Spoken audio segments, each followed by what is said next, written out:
this is John for MTG Nexus, getting ready for a short Izzet Prowess stream here tonight.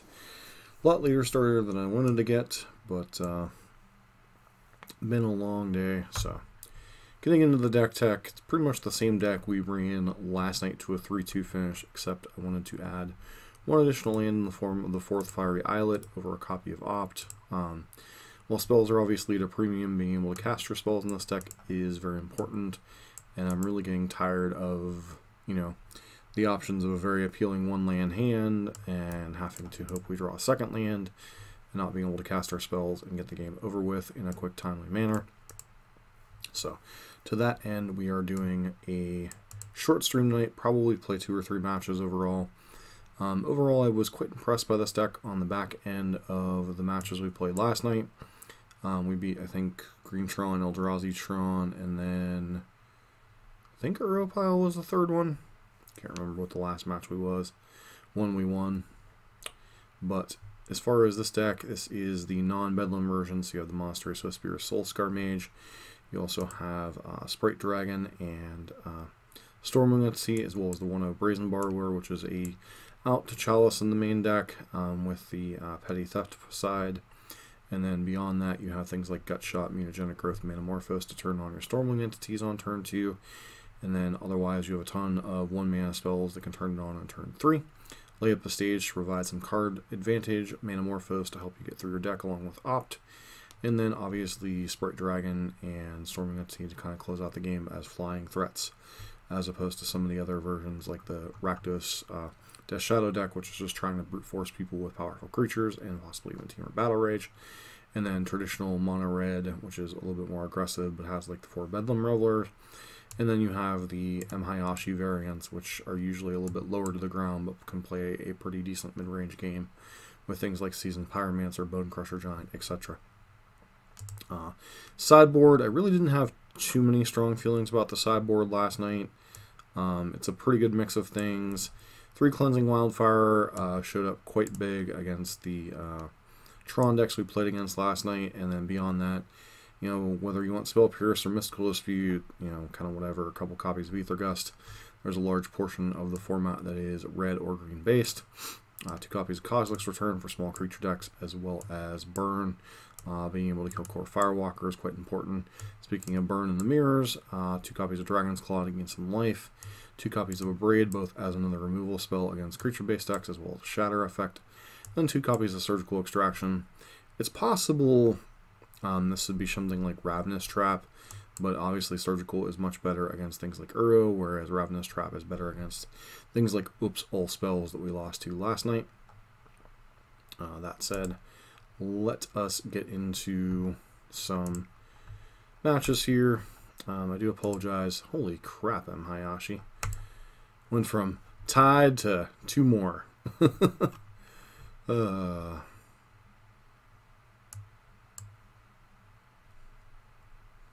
Man, just 5-0s like a machine.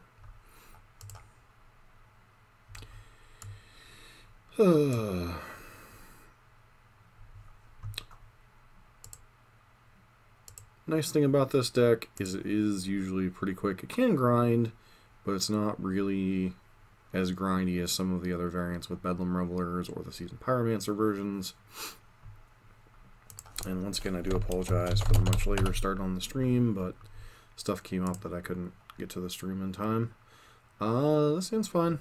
Turn 1, Soulscar Mage. Turn 2, Gutshot plus Stormwing Entity. Seems pretty decent. And then obviously some follow-up spells. This is kind of what I was talking about. This could easily be an Opt, potentially. And I think Opt would be much worse in this hand, obviously. We'd have to mulligan if this was an Opt, most likely. So, the 4th Fiery Islet obviously can be quite damaging in aggressive mirrors. But, we'll look into 4. Mull to 4 or they mull to 5? They mull to 5.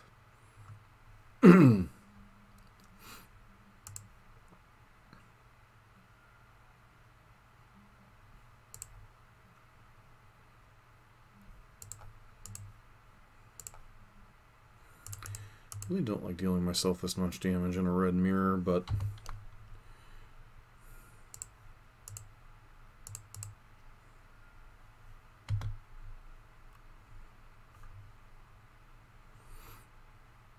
do I want Lava Dart or do I want something else here? I think I want both.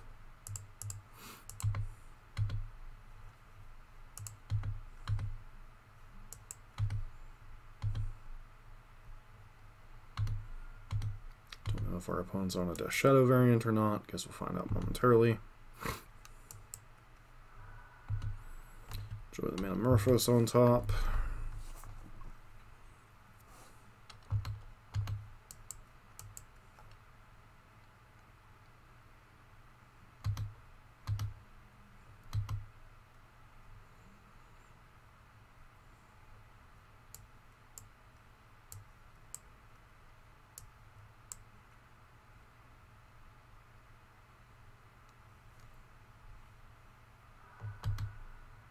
Okay.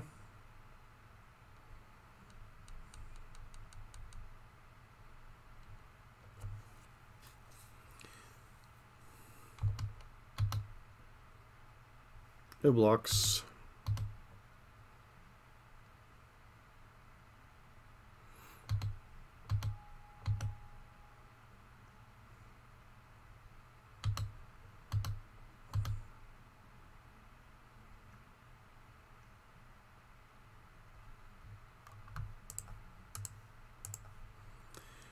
The 11 here kind of sucks, but saves our big threat for the big turn.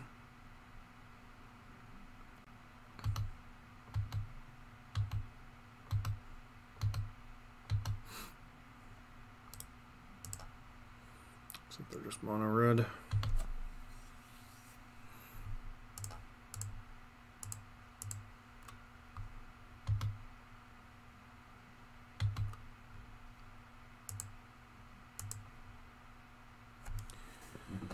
So each one of these would be worth 3 damage. 3, 6, 9, 11, 15. We could put them to 2. Just take the opportunity to kill the Swiss Spear here.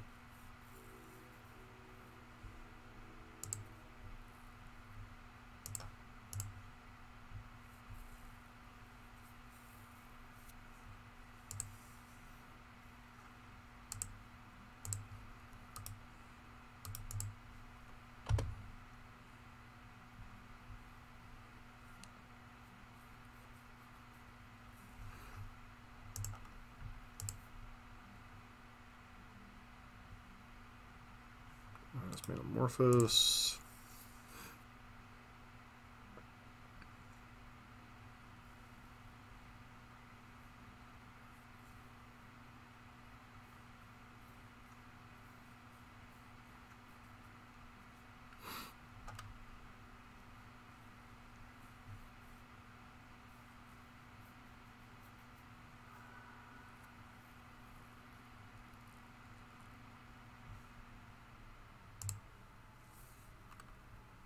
Bolt.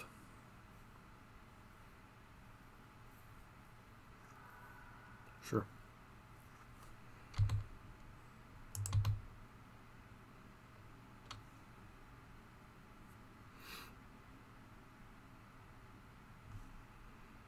That's just lethal, right? 2, 4.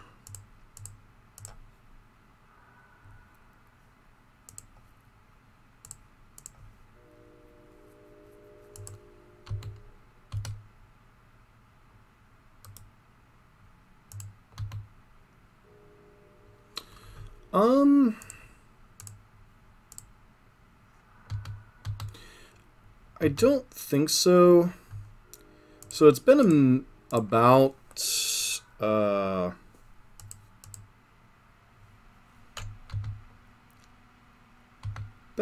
week or two since I've played it. But with the last version of Boros that I tried, now granted it was a little bit different because I was trying out Roiling Vortex in the main deck. But the last time I tried out Boros, I was 13-2 over 3 leagues. Some of it's just matchups, some of it is different things. The thing with Prowess is Prowess grinds a lot better in the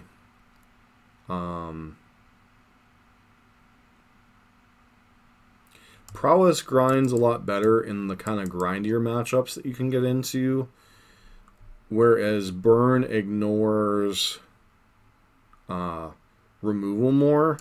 But as the format gets more towards like Belcher and Oops All Spells and such, where pure racing is more necessary, Prowess actually has probably a half-turn clock faster on its better draws.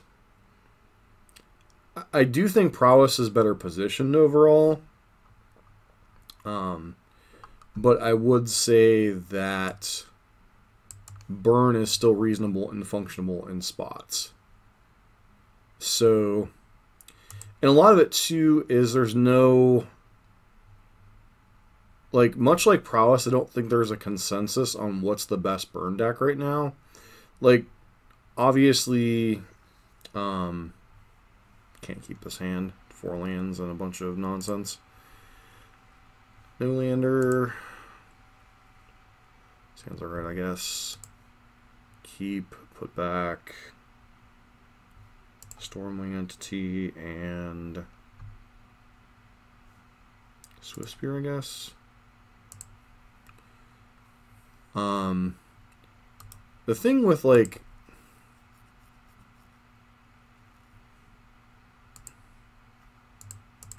Burn is, while Boros is the de facto best version of Burn, I'm not sure it honestly is anymore, which is kind of weird to say.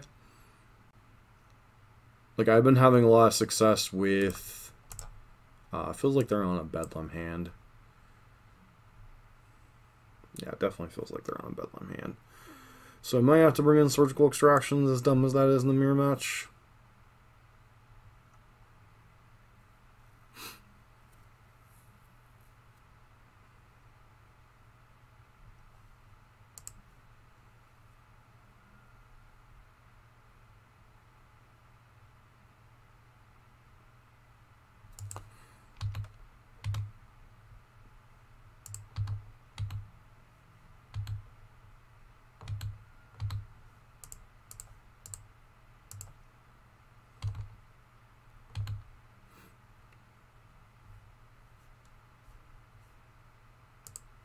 Don't want to take the extra damage here, so I'm just going to bolt the Swift Spear.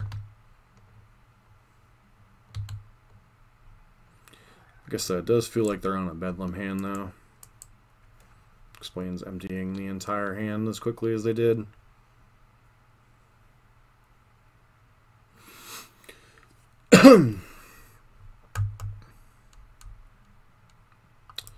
But the thing with Hayashi's build is built to grind.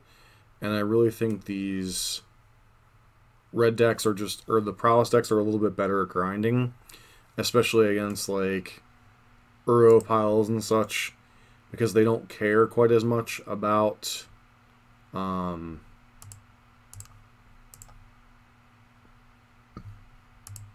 don't want another land.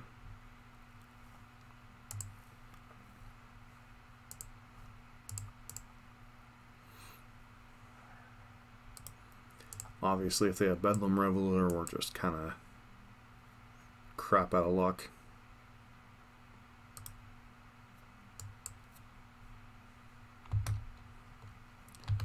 Like, I would say it's not dead, but it's not the best position that's been.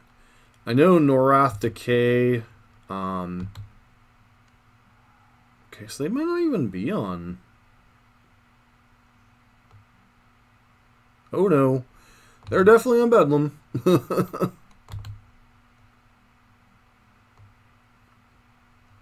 Multiple Bedlams in hand, I'm not surprised.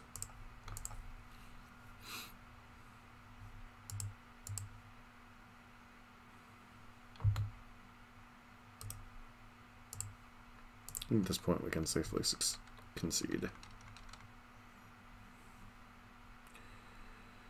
Problem is, our only graveyard heat is Surgical, and Surgical isn't particularly good at stopping Bedlam.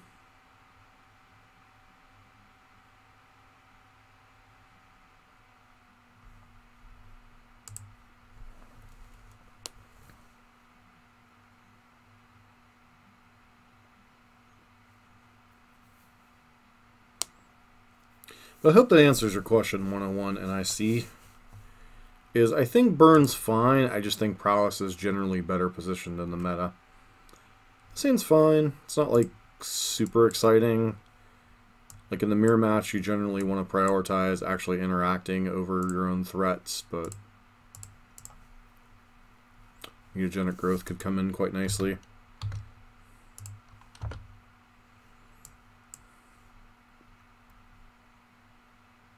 Oh. Do I want to save this?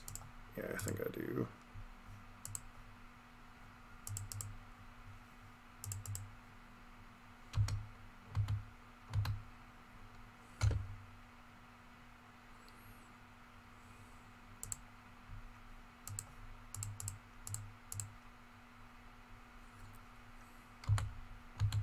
Depends on how many kill spells they have for our threats.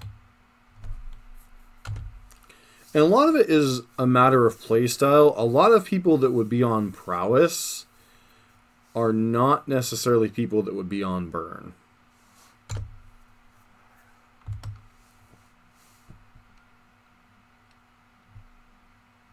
Yeah, it's just hard for us to beat this kind of hand.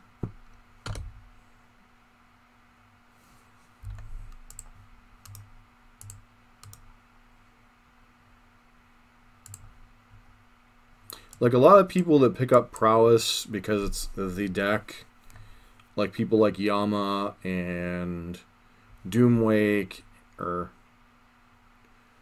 and such, just generally are grinders that are picking up whatever the best deck is, and because this happens to be the best deck, they pick it up and it gets more exposure.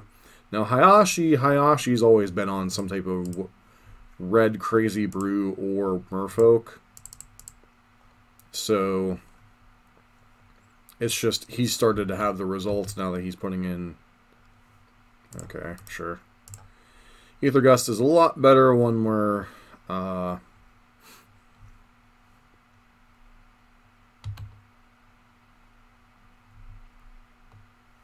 using it in conjunction with our board, but like when our board gets wiped out, this is like the weakness of this particular version.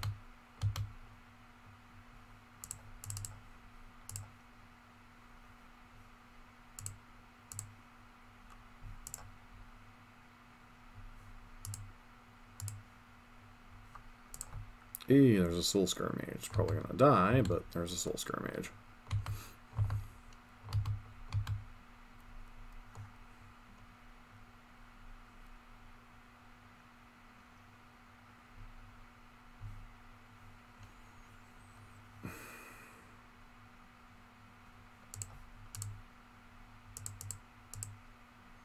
Do I use it for this?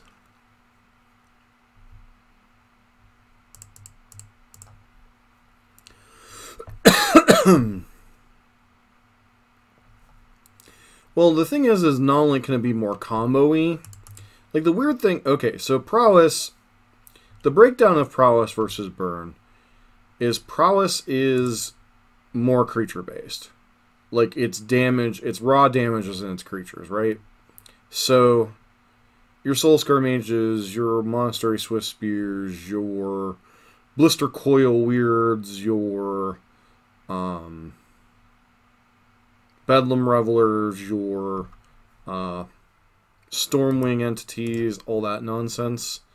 You know, they're all, the more spells you play, the more damage they can do, right? So what shell do you put around them? Do you put them the mono red or the Izzet strategy that's a little bit more aggressive? Do you put the black cards with the discarding the Cling to Dusts and such, or do you like go for you know, the various like Death Shadow ones that are starting to emerge again? You know, a lot of it's just like what strategy appeals to you, but the core of them is, this is like one of the concerns with adding a 19th land, but then again, when we've seen as many cards as we do, sometimes you do flood out. Is there, I think we just play this out because we want to thin the deck a little bit, and the fact that we can play now Hardcast Storming at Sea without taking unnecessary damage. But Prowess is obviously more creature based. If you can answer the creatures, their deck's a lot worse. They're a bad burn deck. Whereas burn, it depends on its creatures to some degree to get some amount of damage, but burn can just kill you with spells only. So if your opponent's sitting there with a handful of removal, it doesn't matter if your opponent goes Boros Charm, untap, Lightning Bolt, Lava Spike, you're dead. You know, whereas like Prowess, you see here, I don't have creatures. It's going to be hard to draw 13 points of burn before they take over the game.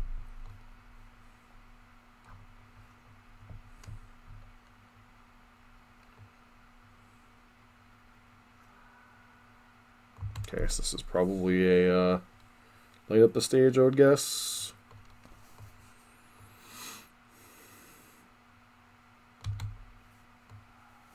Prowess is infinitely more vulnerable to creature removal. Why would you play Sunbaked Canyon out of your hand instead of Sunbaked Canyon from... Okay, whatever. Sure. Card that we can't beat as our deck.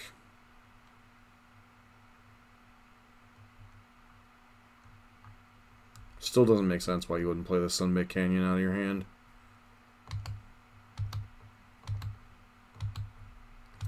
Like, Burn's obviously less vulnerable to removal, but it's also more vulnerable to life gain. Whereas Prowess can just sit there and go, okay, you gained 15 life, I'm going to deal you 28 damage in a turn, doesn't matter.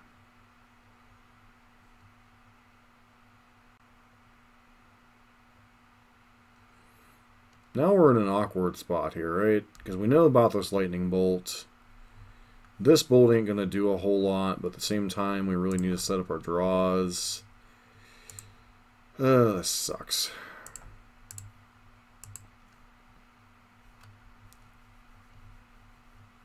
I don't even know what I'm hoping for here, honestly.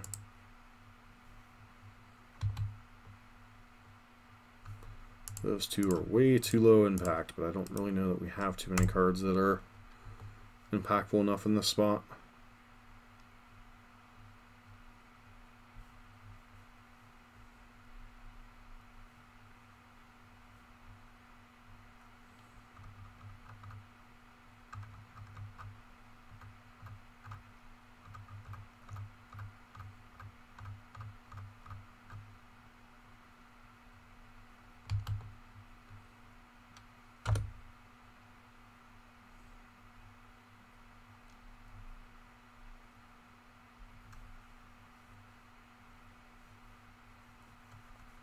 See, there are some configurations of Izzet that do run some amount of Bedlam Revelers, but I do think that feels like way too many high cost cards for the deck. But it does, in turn, give up some late game power.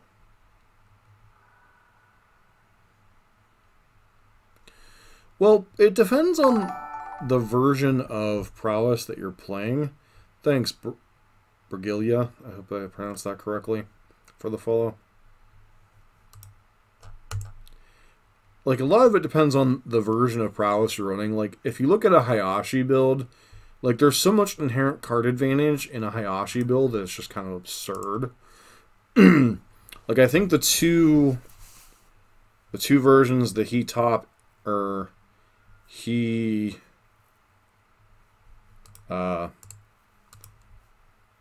used today to go 5-0 were both like more of a mid-range setup. They're almost like they're almost akin to the red-black Luris decks, in that they've got like Bone Crusher Giant, which can be a 2-for-1. They've got Seasoned Pyromancer, which is a 2 or 3-for-1. They've got what else in the deck? They've got Light Up the Stage in some variants of it. He's just got a lot of inherent like 2 or 3-for-1s in his deck, so it almost feels. And then he's running like some of the spell lands now, so like he's running like 16 lands, but he still has access to 20 lands. So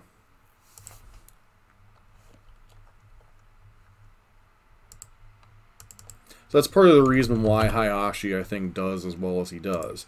But the flip side, I've noted with the Hayashi build is he's a little bit slower.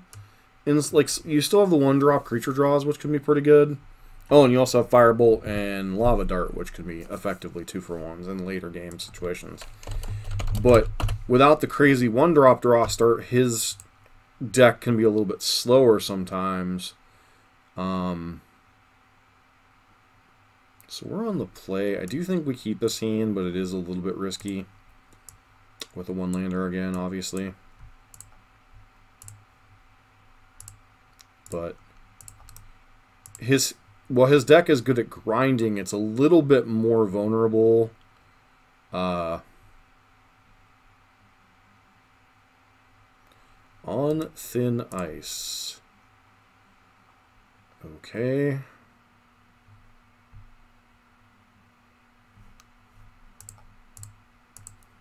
Not exactly what our deck wants to see. So Uropile. Mono white enchantments. Alright, well, this is going to be annoying.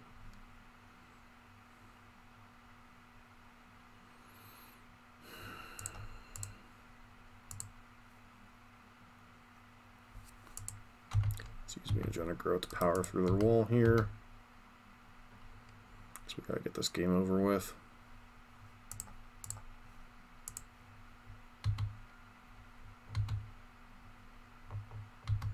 Before they do whatever shenanigans they're trying to do. I don't know if they're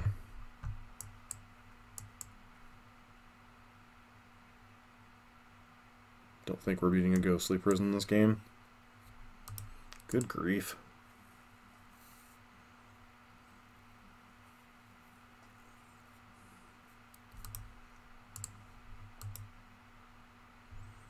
Looks like we're bringing in the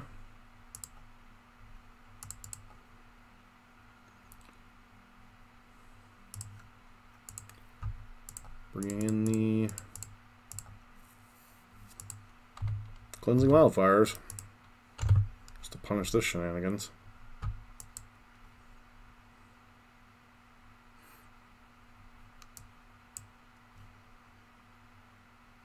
Feels like a ghostly prison.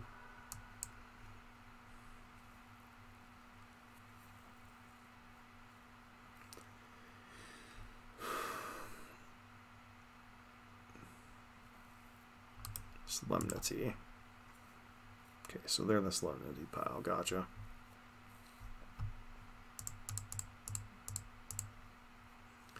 We have one out. We have one Brazen Borrower that can break up the combo for a turn. If they have the combo, we're dead. I mean...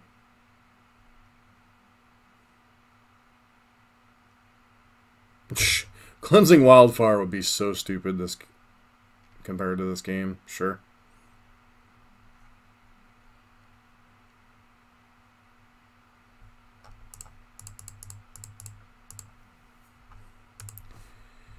Good thing we held on to the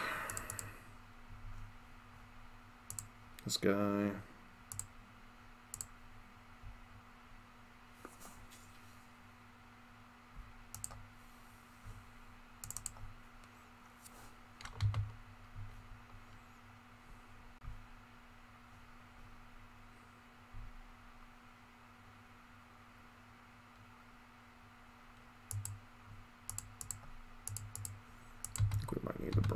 So why? Oh, Solemnity keeps Fey Dragon from getting counters. That's cute. That's why they played it the way they did. You have the fourth one?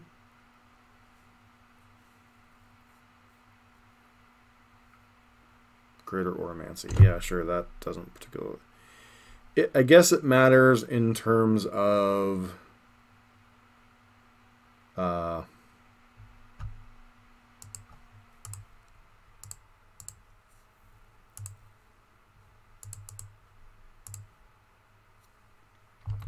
protecting the combo from whatever outs we have.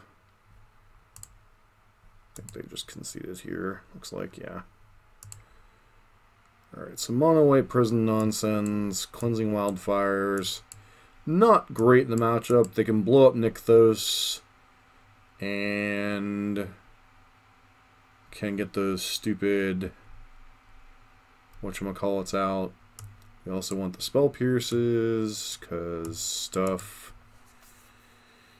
Look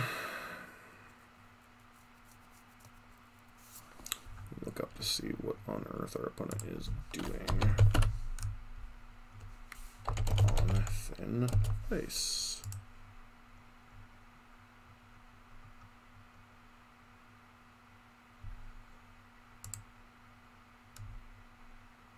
Oh, that's a Heliod deck. Okay.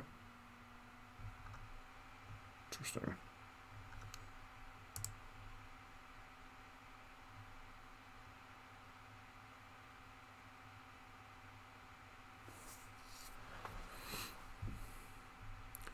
So we're going to presume they're basically like the Enduring Ideal version of the deck, even though they could just be mono white. Don't think we want Surgical Extraction. Just feels very narrow.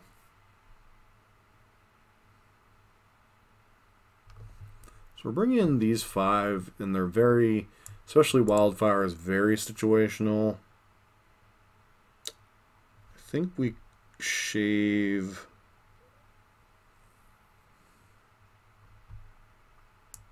It might be crazy, but I think we potentially shave bolts here. No, I think it's just the burst lightnings.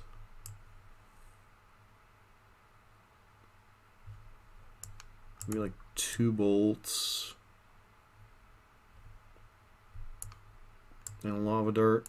Because they're likely to bring in Leyline or mulligan to Leyline, even though it's like okay against us.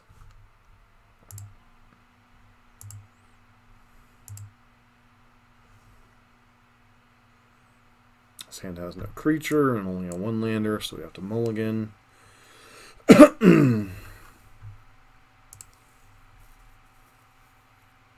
hand's fine. It's not like... Okay, we have turn 1 Soulscar Mage, turn 2 Stormwing Entity with Gut Shot. Might be gut shotting ourselves if they're keeping a Leyline hand. Put back a Lava Dart, I guess. Yep, there's a Leyline. Not shocked to see this at all.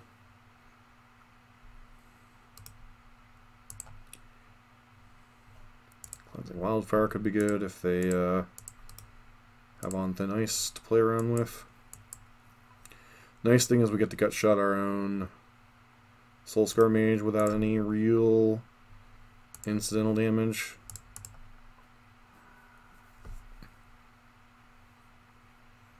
Problem is if they just have the prison lock, we're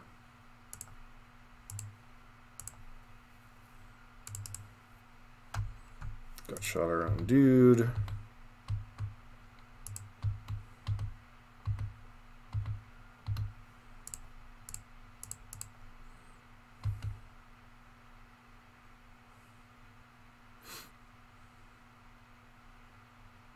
Do you think we want both of those? Probably in that order.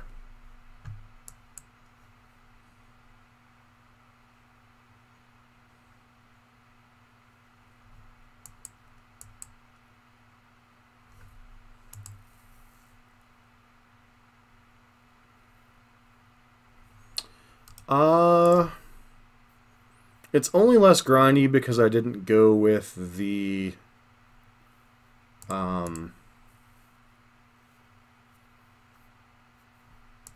If they have Solemnity, we're pretty much dead.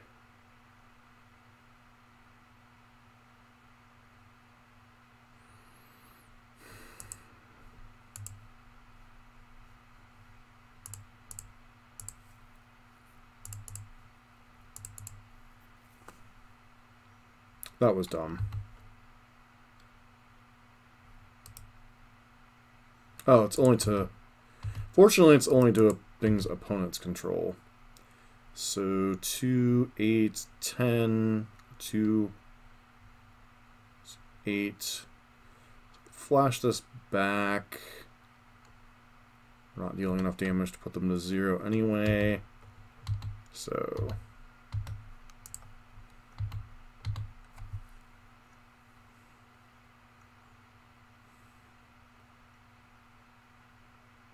Gideon's Intervention. Okay.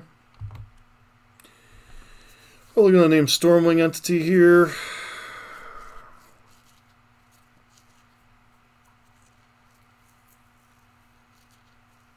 Makes our job a little bit more tricky.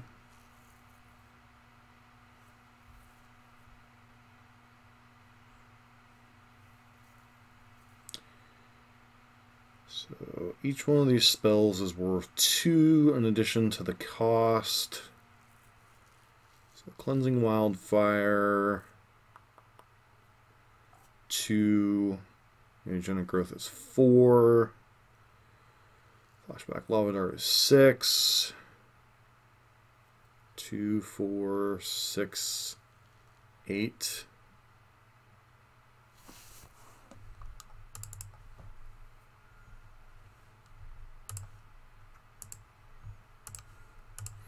Getting up a little bit of tech here, but I'm wanting to know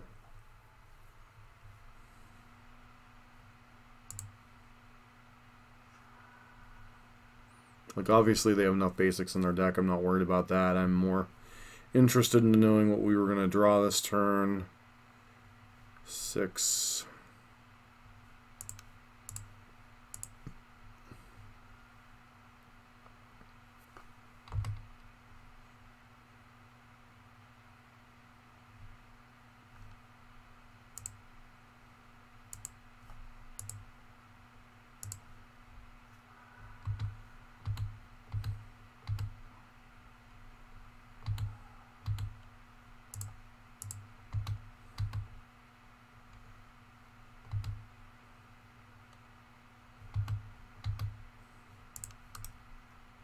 Now we need to rebuff some spells to kill them. Like, okay, Phyrexian Life doesn't matter. I mean, I guess it does in the scope of it keeps us from bouncing and killing it.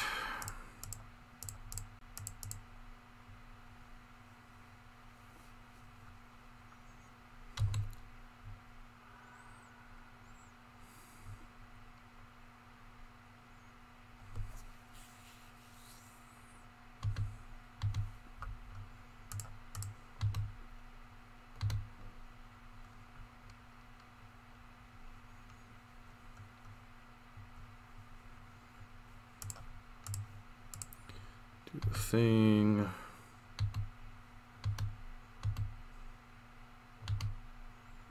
Put them to 8 poison, and then have to have something this turn or they're dead.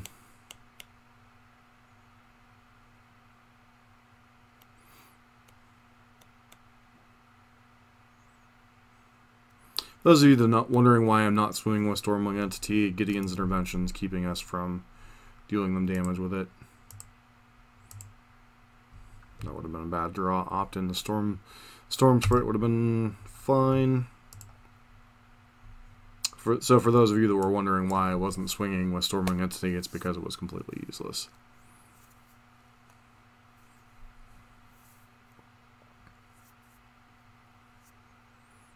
It had...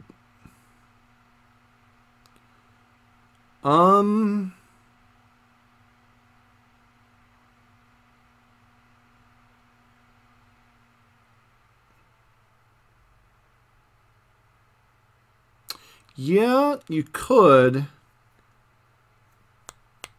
But I think the cantrip was already fine. But yeah, that's certainly a line I didn't consider. That's certainly a line that could be taken. Hadn't thought of that one. Not normally thinking about blowing up my own lands.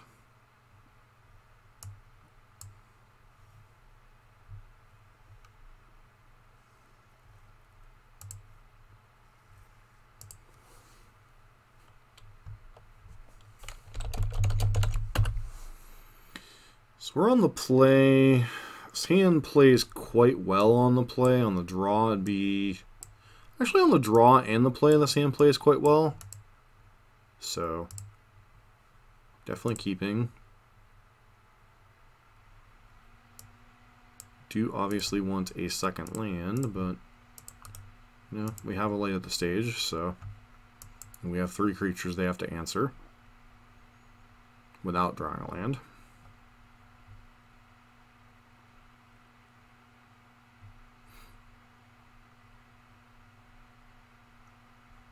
Valakut. Valakut doesn't really answer much. A lot of decks this could be. If our light up the stage gets countered by a Force of Negation, we're going to know what deck they're on, but, wow. Alright, so we lose.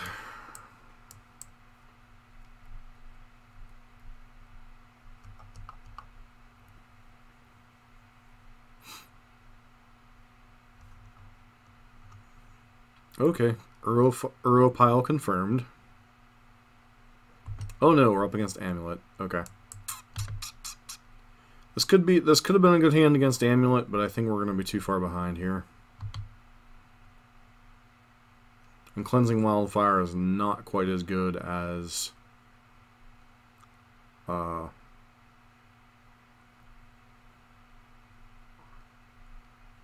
Moon in this matchup. That's rough.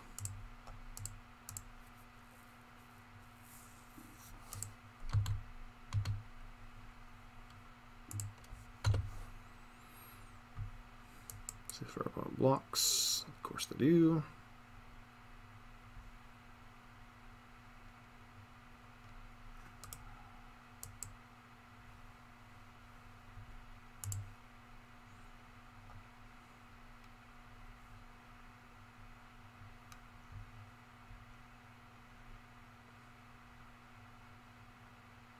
Azusa or Dryad would both be pretty bad here. Oh, Uro, sure.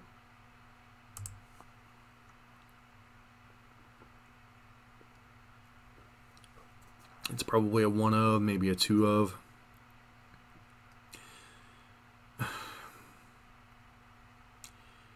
If there were a GP tomorrow, what would I play?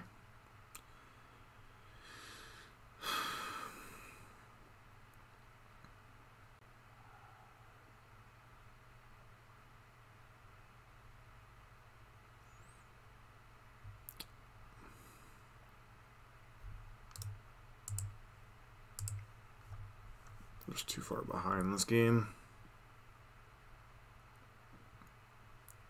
Well, considering I don't own I don't own all of the pieces for Prowess and paper, it would probably be Boros Burn. I own most of the pieces for Prowess, but I don't own all of it in paper. So, and there really hasn't been much of incentive to pick up the pieces whenever COVID's been a thing here. So I would probably say some variant of Boros Burn, probably the variant I had with Roiling Vortex in the main. But I don't... If I had access to any cards of decks that I play normally or online, I'd probably play some variant of Hayashi Prowess. just because I don't think Burn has a good matchup against the 4-color Uro piles.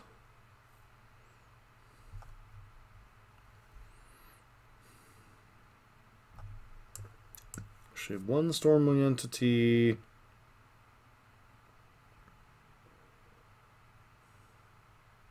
So if they're on Grazer, they're probably not on Tribe Scout, so I think the Lava Darts can honestly come out, possibly.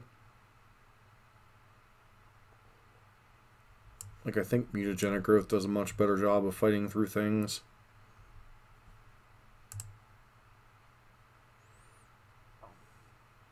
It's possible I'm supposed to leave darts in this matchup. Just for the prowess triggers and such.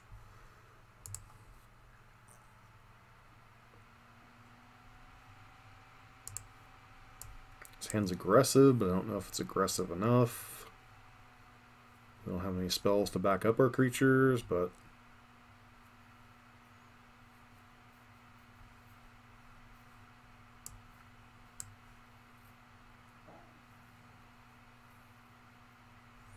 This matchup would obviously be a lot better if we had access to Blood Moon.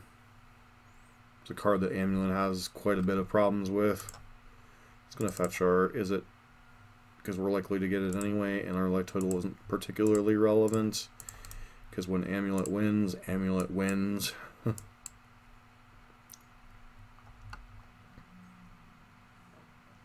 have the Grazer on one? Of course they do.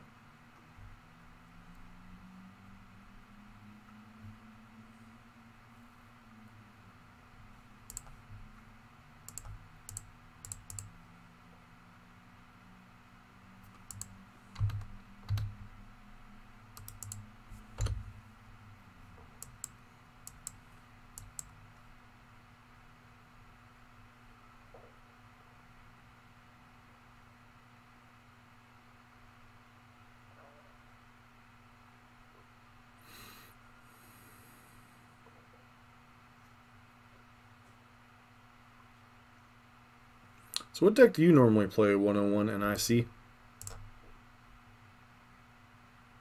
101 Nick, I guess it could be.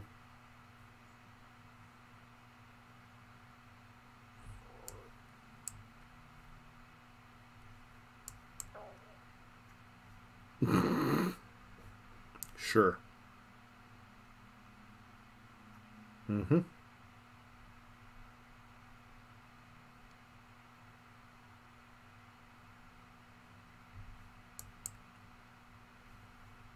So they still could have a bounce land, potentially. They have 1 land drop to make. Because they played the Explorer and they've only made 1 land drop this turn. Problem is if they run a bounce land out there and don't have another one, then they could be potentially short on mana for Titan next turn.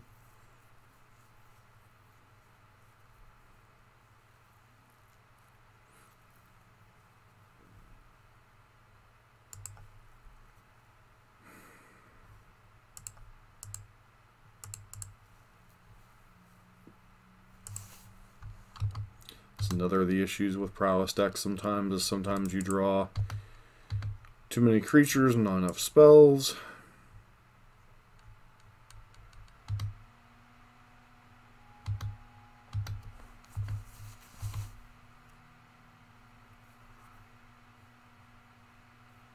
Gotcha. Now I had in paper for a while I had access to Izzet yeah, if this is freaking Primeval Titan 1, 2, 3, 4. Oh, they just have Castle, sure. Not even gonna bother.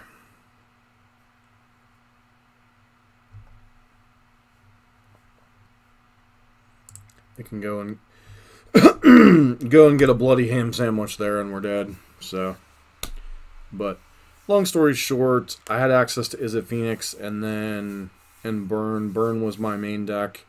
Izzet Phoenix was kind of like the backup deck that I put together. Then obviously Faithless Hooten gets banned. Weather the Storms, indeed. But Obviously, is it Faithless Looting got banned? Is it Phoenix is no longer a deck? It's not really particularly playable. I've tried, believe me, I've tried to make the deck playable again. It just isn't. And then I got a functioning version of Greentron. I haven't updated it for the current meta because I haven't had a chance to get out and play on paper in many months between my work schedule and COVID. So it's one of the things you take the chance of. So regardless of result, this is probably going to be the last match for the night. Obviously, I hate to leave a league unplayed, but if this doesn't pop in the next half minute or so. Karn the Great Creator Tron. And then, of course, Mycosynth Laz gets banned out of that. So, it's like I've now had 2 decks get something banned out of it.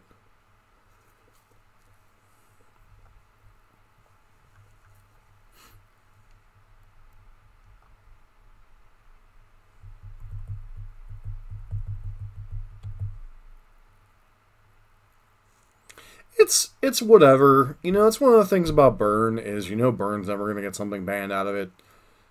Unless Wizards decides to ban Wild Nakal off.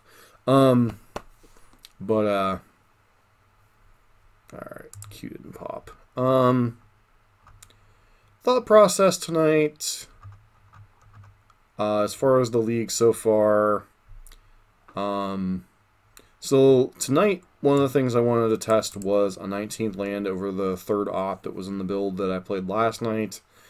Adding another land to the deck feels pretty decent as far as casting your spells. Obviously, Islet, you know, combined with the Phyrexian spells can deal a lot of damage to yourself. It's kind of whatever.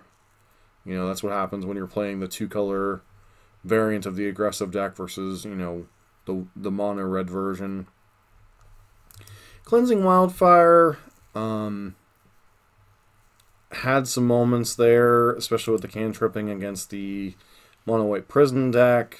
Obviously, the mirror match were a little bit unfavored against because we don't quite have the grinding power of the Bedlam Reveler mono red version because we're not running Bedlam Revelers of our own. We're not running something like Relic Progenitus to counter it. Surgical just doesn't do enough, in my opinion, against that. And then, obviously, the 3rd match against Amulet. You know, game 1, we had a pretty functional hand if we hit a 2nd land drop. Unfortunately, we didn't, even with the light up the stage. So, you know, it's a calculated gamble. I do tend to keep a lot of 1-landers.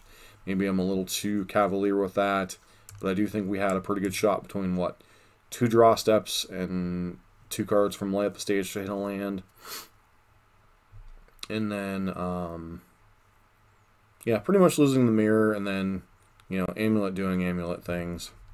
You know, when they have the turn 1 Grazer against any variant of Prowess, even some of the Death Shadow variant Prowess versions, it can dismantle Prowess. So, you know, that's one of the things, is Amulet is a rough matchup for the aggressive decks on a lot of ways.